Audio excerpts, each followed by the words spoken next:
ദൈവത്തിൻ്റെ വലിയൊരു അനുഗ്രഹം നിങ്ങളുടെ കൂടെയുണ്ട്. ദൈവത്തിൻ്റെ കരുണയുടെ കരം നിങ്ങളുടെ കൂടെയുണ്ട്.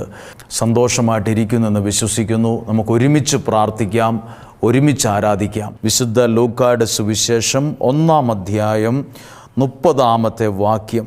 ദൂതൻ അവളോട് പറഞ്ഞു, മറിയമേ, നീ ഭയപ്പെടേണ്ട, കർത്താവ് നിന്നോടുകൂടെ. ആ വാക്ക് ഇന്ന് നിങ്ങളോട് ഓരോരുത്തരോടും പറയുന്നൊരു വാക്കായിട്ട് ഒന്ന് സ്വീകരിക്കാൻ പറ്റുമോ? അസ്വസ്ഥയായി നിന്ന മറിയം ദൈവത്തിൽ നിന്ന്, ദൈവദൂതനിൽ നിന്ന് കേട്ട ഒരു സ്വരമാണ് ഭയപ്പെടേണ്ട. ഒരുപാട് കാര്യങ്ങളെയൊക്കെ ഓർത്ത് ഒത്തിരി ഭയം മനസ്സിൽ സൂക്ഷിക്കുന്നവരാണ് പലരും. എല്ലാവരും ഏതൊക്കെയോ ചില കാര്യങ്ങളെയൊക്കെ ഓർത്ത് ഒത്തിരി ഭയപ്പെടുന്നുണ്ട്. നമുക്ക് ചിലരുടെ മുഖവും ചിലരുടെ സ്വരവും സാന്നിധ്യമൊക്കെ കാണുമ്പോൾ നമുക്ക് തന്നെ മനസ്സിൽ കിട്ടും, ഇവരൊക്കെ എന്തൊക്കെയോ ഒത്തിരി ഭയമാണ് ഇവർക്ക്. ഈ കൊച്ചെന്തിനോ ഭയക്കുന്നുണ്ട്, ഈ കുടുംബം ഒത്തിരി ഭയത്തിലാണ്. എന്നാൽ ദൈവത്തിൻ്റെ സ്വരം ഭയത്തിലിരിക്കുന്ന, അസ്വസ്ഥതയിലിരിക്കുന്ന ഹൃദയങ്ങളോട്, കുടുംബങ്ങളോട് ദൈവത്തിൻ്റെ സ്വരമാണ്, ഭയപ്പെടേണ്ട. ഇത് മനുഷ്യൻ പറഞ്ഞ ഒരു വാക്കല്ല. ഇത് ലോകത്തിലെ ഏതെങ്കിലും ഒരു നേതാവ് താൽക്കാലികമായി നമ്മളെ ആശ്വസിപ്പിക്കാൻ ഭയപ്പെടേണ്ടെന്ന് പറഞ്ഞൊരു വാക്കല്ല.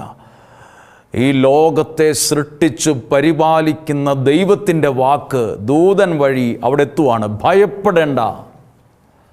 എന്ത് പ്രശ്നമായിക്കൊള്ളട്ടെ, എന്ത് കലങ്ങി മറിഞ്ഞ വിഷയങ്ങളിലൂടെ കടന്നു പോകുന്ന ഒരാളായിക്കൊള്ളട്ടെ. ചിലപ്പോൾ ചിലർ പറയാറുണ്ട്, മറ്റൊരാളോട് പറയാൻ പോലും പറ്റാത്ത വലിയൊരു വിഷമത്തിലാണ് ഞാനും ഞങ്ങളുടെ കുടുംബവും. ആരോട് ഞാനിത് പറയും? എങ്ങനെ ഇത് പറയും? ഇത് പറഞ്ഞാൽ അവർ ഞങ്ങളെക്കുറിച്ച് എന്ത് ചിന്തിക്കും? പലതിനെക്കുറിച്ചും ഭയപ്പെട്ടിരിക്കുന്നവരോട്, ഭയം മനസ്സിൽ സൂക്ഷിച്ച് ഉറങ്ങാൻ പോലും കഴിയാത്ത അവസ്ഥയിൽ ആയിരിക്കുന്നവരോട് ഈ വിമല ഹൃദയ പ്രതിഷ്ഠയുടെ ഒരുക്കമായി നടത്തുന്ന പ്രാർത്ഥനയിലൂടെ ദൈവം നിങ്ങളെ കേൾപ്പിക്കുന്ന ദൈവീക സ്വരമാണ്, ഭയപ്പെടേണ്ട, ദൈവം നിൻ്റെ കൂടെയുണ്ട്. നമ്മൾ ആ വിഷയത്തെക്കുറിച്ചൊന്ന് ചിന്തിക്കാൻ പോവാണ്. കേൾക്കുമ്പോൾ നിസ്സാരമായിട്ട് തോന്നും ഭയപ്പെടേണ്ട എന്നൊരു വാക്കൊക്കെ, പക്ഷെ അതിനൊരു ജീവിതത്തോളം ആഴമുണ്ട്. എത്രയോ പേരെ ജീവിതത്തിൽ നിന്ന് കൈക്ക് പിടിച്ച് കയറ്റിയ വാക്കാണെന്നറിയാവോ? ഭയപ്പെടേണ്ട എന്നൊരു വാക്ക്. ഭയപ്പെടേണ്ട. പ്രിയപ്പെട്ടവർ, നമ്മളിന്ന് നോക്ക്, ഒരു കുടുംബത്തിലെ മാതാപിതാക്കളോട് സംസാരിക്കുമ്പോൾ അവർക്ക് മക്കളെ ഓർത്ത് ഒത്തിരി ഭയമുണ്ട്. അവർ കോളേജിൽ പഠിക്കുകയാണ്, അല്ലെങ്കിൽ അവർ ജോലി ചെയ്യുകയാണ്, പക്ഷെ അവരെ ഓർത്ത് പുറത്ത് പ്രകടിപ്പിക്കുന്നില്ലെങ്കിലും എന്തൊക്കെയോ ഭയമുണ്ട്. ശരീരത്തെ ഓർത്ത് ഭയമുള്ളവരുണ്ട്. അവരനുഭവിക്കുന്ന രോഗത്തെ ഓർത്ത്, ഈ രോഗം വന്നവരൊക്കെ മരിച്ചു, ആ രോഗം എനിക്കും വന്നു, ആ രോഗത്തിൻ്റെ തീവ്രതയേക്കാൾ കൂടുതൽ മനസ്സിൽ ഭയം കൊണ്ട് നടക്കുന്നവരുണ്ട്.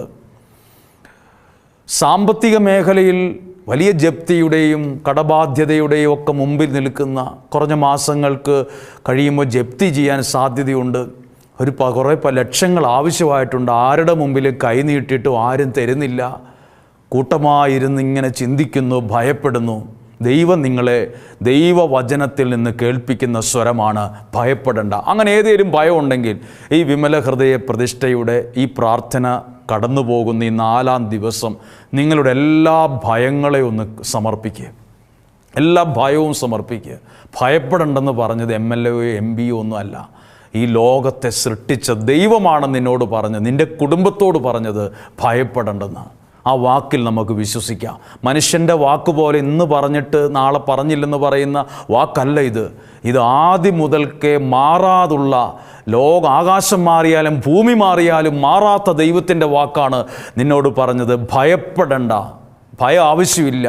ദൈവത്തിൻ്റെ കരം പിടിച്ച് നമുക്ക് മുന്നോട്ട് പോകാൻ കഴിയും. എല്ലാ ഭയപ്പെടുത്തുന്ന സാഹചര്യങ്ങളെയും, ഭയപ്പെടുത്തുന്ന വ്യക്തികളെയും, ഭയപ്പെടുത്തുന്ന വെല്ലുവിളികളെയും ദൈവകരങ്ങളിലേക്കൊന്ന് പരിപൂർണമായി സമർപ്പിച്ച്, പരിശുദ്ധ അമ്മ അതല്ല ചെയ്തത്, ഇതാ കർത്താവിൻ്റെ ദാസി എന്ന് പറഞ്ഞ് സമർപ്പിച്ചതുപോലെ ഈ വിമല ഹൃദയ പ്രതിഷ്ഠയുടെ ഈ പ്രാർത്ഥനയുടെ ശുശ്രൂഷകളുടെ നാളുകളിൽ ഒന്ന് സമർപ്പിക്കുക. ആ മേഖലകളിലൊക്കെ ദൈവത്തിൻ്റെ അത്ഭുതകരമായ ഇടപെടൽ കാണാൻ പറ്റും. ഞാൻ ഈ ഭയപ്പെടേണ്ടെന്ന വാക്ക് ബൈബിളിൽ പരിശോധിച്ചപ്പോൾ മറ്റൊരു സ്ഥലത്ത് വളരെ അത്ഭുതകരമായ രീതിയിൽ വ്യാഖ്യാനിച്ച് പഠിപ്പിച്ചു തരുന്നൊരു ഭാഗമാണ് വിശുദ്ധ മത്തായിയുടെ സുവിശേഷം 14-ാം അധ്യായം 22 മുതലുള്ള വാക്യങ്ങൾ.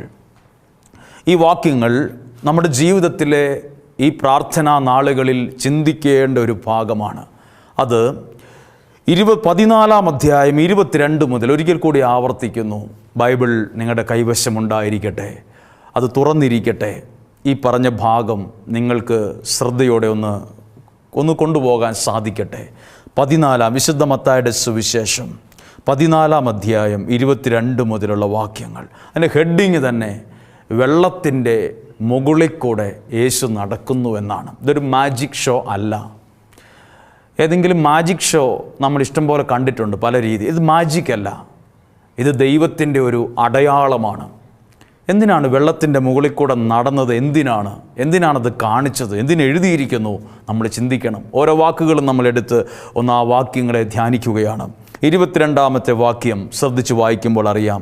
ജനസഞ്ചയത്തെ പിരിച്ചുവിടുമ്പോഴേക്കും തനിക്ക് മുമ്പേ വഞ്ചിയിൽ കയറി മറുകരയ്ക്ക് പോകാൻ യേശു ശിഷ്യന്മാരെ നിർബന്ധിച്ചു.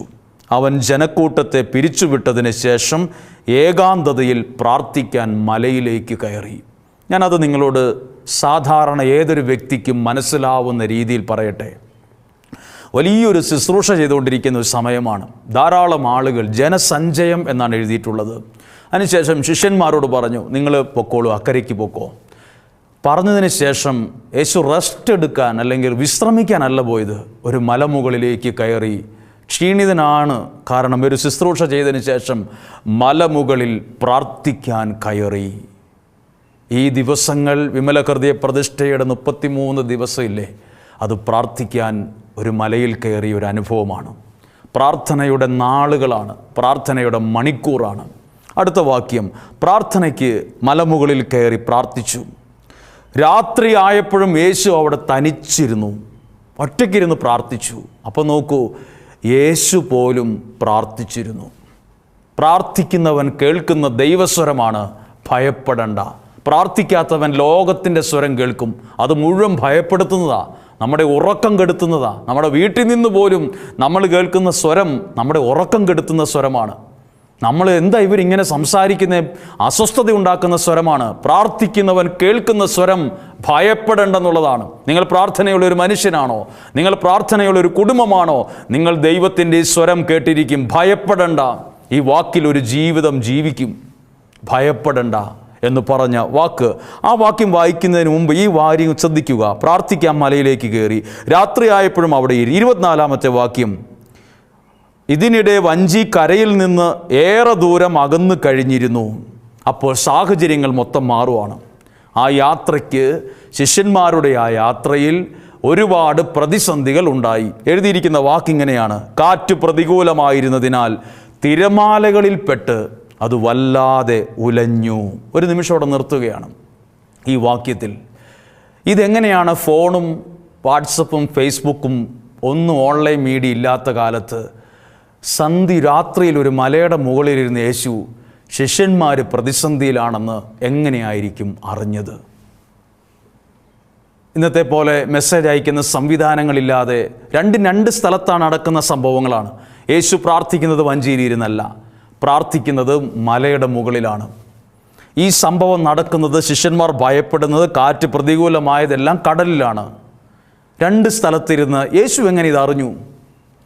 അതാണ് പ്രിയപ്പെട്ടവരെ, പ്രാർത്ഥിക്കുന്നവൻ കൂടെയുള്ളവരുടെ ഓരോ സാഹചര്യങ്ങൾ കാണാതെ തന്നെ കാണാൻ കഴിവുള്ളവനായിരിക്കും. അങ്ങനെയുള്ള മനുഷ്യരെ നമ്മുടെ കൂടെയുണ്ട്. നമ്മളെ കണ്ടിട്ട് നമ്മളോട് കാര്യങ്ങൾ പറയുന്നവരുണ്ട്. കാണാത്ത കാര്യങ്ങൾ പോലും നമ്മളോട് പ്രാർത്ഥിക്കുന്നവന് ദൈവം കാണിച്ച് കൊടുക്കും ചില കാര്യങ്ങൾ.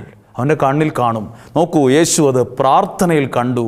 തൻ്റെ കൂടെയുള്ള ശിഷ്യന്മാർ പ്രതിസന്ധിയിലാണെന്ന്, വിഷമത്തിലാണെന്ന്. ആ സമയത്ത് എഴുതിയിരിക്കുന്ന വാക്കാണ്, കാറ്റ് പ്രതികൂലം, തിരമാലകളിൽപ്പെട്ടത് വല്ലാതെ പോലെ. ഈ വാക്യം വായിച്ചപ്പോൾ ഞാൻ എൻ്റെ ബൈബിളിൽ അത് വരച്ചു വച്ചിട്ടുണ്ട്. അത് വരച്ചു വയ്ക്കാൻ കാരണം ഞാൻ അതിൻ്റെ സൈഡിൽ എഴുതിയിട്ടുണ്ട്. ചിലപ്പോൾ ജീവിതം കടന്നു പോകുന്ന സാഹചര്യങ്ങൾ തോന്നുമ്പം ഇതുപോലത്തെ ഒരു വള്ളത്തിലാണല്ലോ ഈ വർഷം ഞാനിപ്പോൾ പോയിക്കൊണ്ടിരിക്കുന്നതെന്ന് തോന്നും. ഇതുപോലൊരു വള്ളത്തിലാണല്ലോ ദൈവമേ ഞാനും എൻ്റെ കുടുംബവും. എന്നെ കേൾക്കുന്ന നിങ്ങളും ഒരുപക്ഷെ ഇതുപോലൊരു വള്ളത്തിലായിരിക്കും. കാറ്റ് പ്രതികൂലം, കാറ്റ് പോലും പ്രതികൂലം, മനുഷ്യർ പ്രതികൂലം, സാഹചര്യങ്ങൾ പ്രതികൂലം, കൂടും കൂട്ടുമായി നിന്ന പലരും എല്ലാം പ്രതികൂലം, ആരും അനുകൂലമില്ല, എല്ലാം പ്രതികൂലം. ഇവിടേക്കാണ് നമ്മൾ പിടുത്തം വിട്ടു പോകുന്നത്.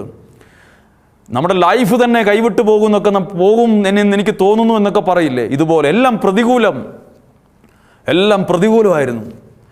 ഇതുപോലൊരു സാഹചര്യം, എല്ലാം പ്രതികൂലം. ആരെങ്കിലും ഉണ്ടോ ഇങ്ങനെ?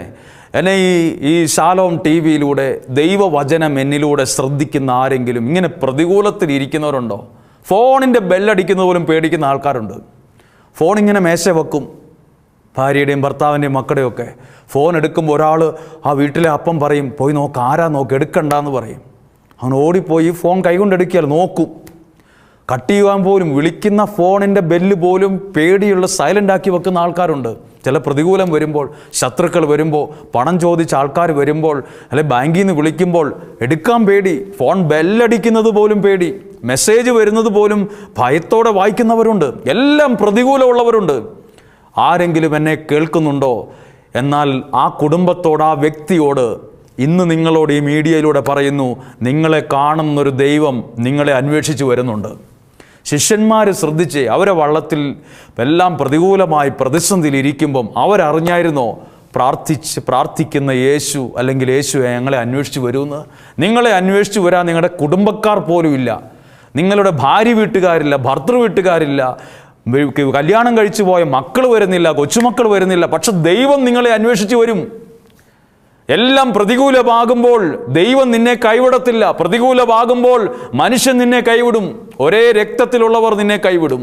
പക്ഷെ ദൈവം നിന്നെ കൈവിടത്തില്ല കുഞ്ഞെ, ദൈവം നിന്നെ കൈവിടും. ഇതാണ് ആ വാക്യം വായിക്കുമ്പോൾ ഇതിനകത്ത് എഴുതിയിട്ടില്ല ആ വാക്ക്, നിന്നെ ദൈവം കൈവിടില്ല കുഞ്ഞെ. ദൈവം നിൻ്റെ കുടുംബത്തെ കൈവിട്ട് കളയില്ല. കൈവിട്ട് കളഞ്ഞായിരുന്നെങ്കിൽ പണ്ടേ നീ മണ്ണും പൊടിയും ചാരവുമായി പോയേനെ. ദൈവം കൈവിടില്ല. അതാ മറിയത്തോട് പറഞ്ഞ്, നീ ഭയപ്പെടണ്ട.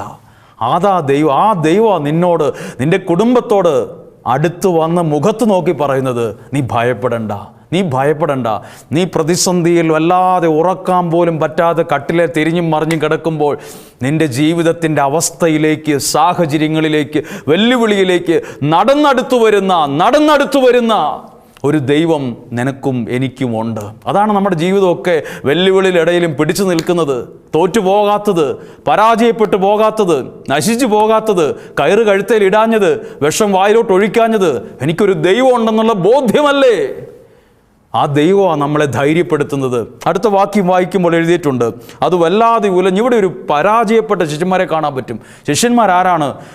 ജനിച്ച് വീണപ്പോൾ തൊട്ട്, ആദ്യം 1 വയസ്സ് തൊട്ടുള്ളപ്പോൾ കാണുന്ന കടലും കാറ്റും തിരമാലയും ഒക്കെ.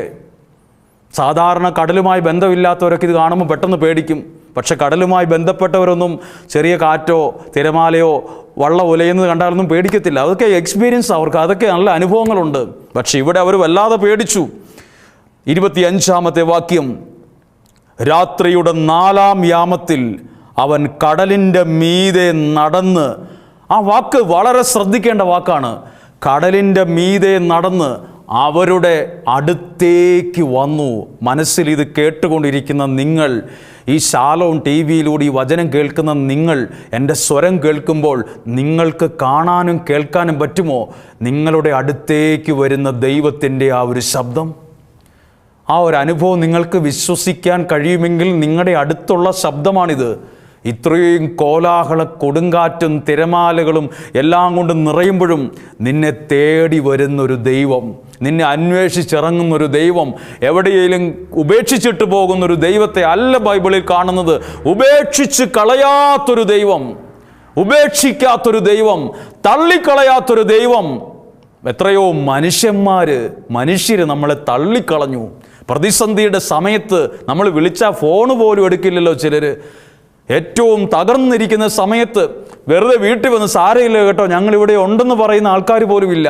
അതേ സമയത്താണ് ഉപേക്ഷിക്കാത്തൊരു ദൈവം ഇവിടെ നിന്ന് അല്പം കൂടി സ്വരമുയർത്തി നിങ്ങളുടെ വീടിൻ്റെ എല്ലാ മുറികളും കേൾക്കെ പറയാൻ എനിക്ക് ആഗ്രഹമുണ്ട്. ദൈവം നിന്നെ ഉപേക്ഷിക്കത്തില്ല. നീ പാപിയായിരിക്കാം, ഒറ്റപ്പെട്ടവനായിരിക്കാം, ലോകത്തിലെ ഏറ്റവും വലിയ നിർഭാഗ്യവാനെന്ന് നീ തന്നെ വിധിയെഴുതിയ ഒരു ജീവിതമായിരിക്കും നിൻ്റേത്. ആ ജീവിതത്തെ നോക്കിയിട്ട് പറയുക, ദൈവം നിന്നെ ഉപേക്ഷിക്കത്തില്ല. ഏറ്റവും വലിയ ചെളിക്കുഴിയിൽ കിടന്ന ഒരേ പാപം തന്നെ 1000 വട്ടം ആവർത്തിച്ചൊരു പാപിയായിരിക്കും നീ. എല്ലാത്തിനെയും വിമർശിക്കുന്ന ആളായിരിക്കും നീ. ദൈവത്തെ പോലും ഇഷ്ടമില്ലെന്ന് നീ നാവുകൊണ്ട് പറഞ്ഞ ഒരാളായിരിക്കും. എനിക്കിതിലൊന്നും കാര്യമോ കഥയോ ഇല്ല, എനിക്കിതിൽ വിശ്വാസമില്ലെന്ന് വരെ പറഞ്ഞ് പ്രസംഗിച്ച ആളായിരിക്കും നീ. പക്ഷേ ദൈവം നിന്നെ ഉപേക്ഷിക്കത്തില്ല. നീ പ്രതിസന്ധിയിലായിരിക്കുമ്പം ആദ്യം നിന്നെ തേടി വരുന്നത് ഈ ദൈവമായിരിക്കും. നോക്കൂ, എത്രയോ പേര് ഈ ശിഷ്യന്മാർ വലിയ ആൾക്കൂട്ടത്തിനിടയിലായി വെള്ളത്തിലേക്ക് ഇറങ്ങിപ്പോയി യാത്ര പോകുന്നത്. വേറെ ആരെങ്കിലും അന്വേഷിച്ച് വന്നോ? അന്വേഷിച്ച് വന്നത് ഒരു ദൈവമാണ്. അതേ ദൈവം നിന്റെ കുടുംബത്തെ അന്വേഷിച്ചിറങ്ങുന്ന ദിവസമാണ് വിമല ഹൃദയ പ്രതിഷ്ഠയുടെ ഈ 4ാമത്തെ ദിവസം എന്ന് എഴുതി വച്ചു. നീ അനുഭവിക്കുന്ന പ്രതിസന്ധി തൊട്ടടുത്ത വീട്ടിലെ അപ്പുറത്തെ മുറി കിടക്കുന്നവർ പോലും അറിഞ്ഞിട്ടില്ല. പക്ഷെ നിന്നെ അറിയുന്ന ദൈവം നീ കടന്നു പോകുന്ന വഴികൾ എവിടെയാണെന്ന് ദൈവത്തിന് അറിയാം. നീ എവിടെയാ തോക്കാൻ തുടങ്ങുന്ന, നിൻ്റെ മനസ്സ് കൈവിട്ടു പോകുന്ന എവിടെയാണെന്ന് ഈ ദൈവത്തിന് അറിയാമെന്ന്. ഈ ദൈവത്തിന് അത് ശരിക്കും അറിയാം. ലോകത്തിൽ ആർക്കും നിന്നെ അറിയില്ല, പക്ഷെ ദൈവത്തിന് നിന്നെ അറിയാം. നിന്നെ ഓരോ ചലനങ്ങളും അറിയാം, നിൻ്റെ വിഷമങ്ങളും അറിയാം. അടുത്ത വാക്യം, വെള്ളത്തിൻ്റെ മുകളിലൂടെ നടന്നു വന്നു എന്നാണ് എഴുതിയിരിക്കുന്നത്. മറ്റൊരു വള്ളം പിടിച്ചു വന്നു എന്നല്ല, വെള്ളത്തിൻ്റെ മുകളിലൂടെ. നമ്മൾ എന്ത് കാര്യം ഓർത്തു? വെള്ളത്തിൻ്റെ മുകളിലൂടെ നടന്നു വരുന്നത് മാജിക്കല്ല, ഇതൊരു യാഥാർത്ഥ്യമാണ്. ദൈവത്തിന് നിൻ്റെ അടുത്തേക്ക് ഇതുപോലെ വരാൻ കഴിയും. ഇതുപോലെ വരാൻ കഴിയും. നിന്നെ പേടിപ്പിക്കുന്ന കാറ്റും തിരമാലയും എല്ലാം ഉള്ളപ്പോൾ അതിൻ്റെ മീതെ ദൈവത്തിന് നിൻ്റെ അടുത്തേക്ക് വരാൻ പറ്റും. ആര് പറഞ്ഞു ദൈവത്തിന് നിൻ്റെ അടുത്തേക്ക് വരാൻ പറ്റില്ലെന്ന്? ദൈവം നിൻ്റെ അടുത്തേക്ക് വന്നുകൊണ്ടിരിക്കുന്ന സമയമാണ് ഈ വചനം കേട്ടുകൊണ്ടിരിക്കുമ്പോൾ. ഇനി എന്നെ ചിന്തിപ്പിച്ചൊരു കാര്യമുണ്ട്. എന്നെ ചിന്തിപ്പിച്ചൊരു കാര്യം 25ാമത്തെ വാക്യത്തിൻ്റെ കഴിഞ്ഞിട്ട്, അവൻ കടലിന് മീതെ നടന്നു വരുന്നത് കണ്ട് ശിഷ്യന്മാർ പരിഭ്രാന്തരായി. ഇതാ പിശാച്, ഭൂതമെന്നവർ വിളിച്ചു പറഞ്ഞു. പിശാചെന്നാ വിളിച്ചു പറഞ്ഞു. എന്നിട്ട് ഇടപെട്ട് കേട്ടോ. ശിഷ്യന്മാരാണേ പോലും കുറച്ച് മണിക്കൂറുകൾക്ക് മുമ്പ് കണ്ടതാണ് യേശുവിനെ. എന്നിട്ട് പോലും അവർ വിളിച്ച് യേശുവിനെ കണ്ടിട്ട് മുഖത്ത് നോക്കി പറയുക, ദേ ഭൂതം ഭൂതമെന്ന്. വിശ്വാസമല്ല ഏറ്റു പറഞ്ഞത്. എന്നിട്ടും ഉപേക്ഷിച്ച് കളഞ്ഞില്ല കേട്ടോ ദൈവം. എന്നിട്ടും തള്ളിക്കളഞ്ഞില്ല കേട്ടോ ഇവരെ. എന്നിട്ടും അവരെ ചേർത്ത് പിടിക്കാൻ ആഗ്രഹിച്ചത്, പ്രിയപ്പെട്ടവരെ, വെള്ളത്തിൻ്റെ മുകളിൽ കൂടെ നടന്നു. എന്താ ഇത് സൂചിപ്പിക്കുന്നത്? ഏത് പ്രതിസന്ധിയുടെ മുകളിൽ നിന്നെ തോൽപ്പിക്കുന്ന ഏത് പ്രശ്നത്തെയും തോൽപ്പിക്കാൻ ദൈവത്തിന് പറ്റും. നിന്നെ വെല്ലുവിളിക്കുന്ന ഏത് വിഷയത്തെയും ഇല്ലാതാക്കാൻ ദൈവത്തിന് പറ്റുമെന്ന ഇതിൻ്റെ അർത്ഥം. എനിക്കതിനെ അത്ഭുതപ്പെടുത്തിയ ചിന്തിപ്പിച്ചൊരു കാര്യം നിങ്ങളോട് പറയട്ടെ. ശിമയോൻ പത്രോസ് പറഞ്ഞു, നീ കർത്താവാണെങ്കിൽ, നീ ദൈവമാണെങ്കിൽ എന്നെ ഈ വെള്ളത്തിൻ്റെ മുകളിൽ കൂടെ നടക്കാൻ കൽപ്പിക്കുക. യേശു പറഞ്ഞു, വരാൻ പറഞ്ഞു. അപ്പോൾ പത്രോസ്ലീഹ ആ വള്ളത്തിൽ നിന്ന് വെള്ളത്തിലേക്ക് കാലെടുത്തു വച്ചൊരു സമയമുണ്ട്. വള്ളത്തിലുണ്ടായിരുന്നവർ വരെ നീ എന്തു മണ്ടത്തരവാ ചെയ്യാൻ പോകുന്നേ എന്ന് ചിന്തിച്ചിട്ടുണ്ടാവും പലരും. അല്ലെങ്കിൽ കാറ്റും കോളും നിറഞ്ഞു നിൽക്കുമ്പോൾ ആരെങ്കിലും വെള്ളത്തിലേക്ക് ഇറങ്ങുമോ? ആ തിരമാലയുടെ കാലെടുത്ത് വയ്ക്കുമോ? ആ കാറ്റിൻ്റെ സമയത്ത് ഭയപ്പെട്ട് അകത്ത് വിറച്ചിരിക്കുകയല്ലേ ഉള്ളൂ. പത്രോസ്ലീഹ ആ വള്ളത്തിൽ നിന്ന് കാലെടുത്ത് വച്ചപ്പം ഇവൻ ഈ വെള്ളത്തിൽ ഇവൻ്റെ ജീവിതം തീരുന്നു കൂടെയുള്ളവർ പോലും വിധി എഴുതിയിട്ടുണ്ടാകും. പക്ഷേ ഒരു കാര്യമുണ്ട്, പത്രോസ്ലീഹയ്ക്ക് അറിയാം, വിളിച്ച ദൈവം വിശ്വസ്തനാണ്.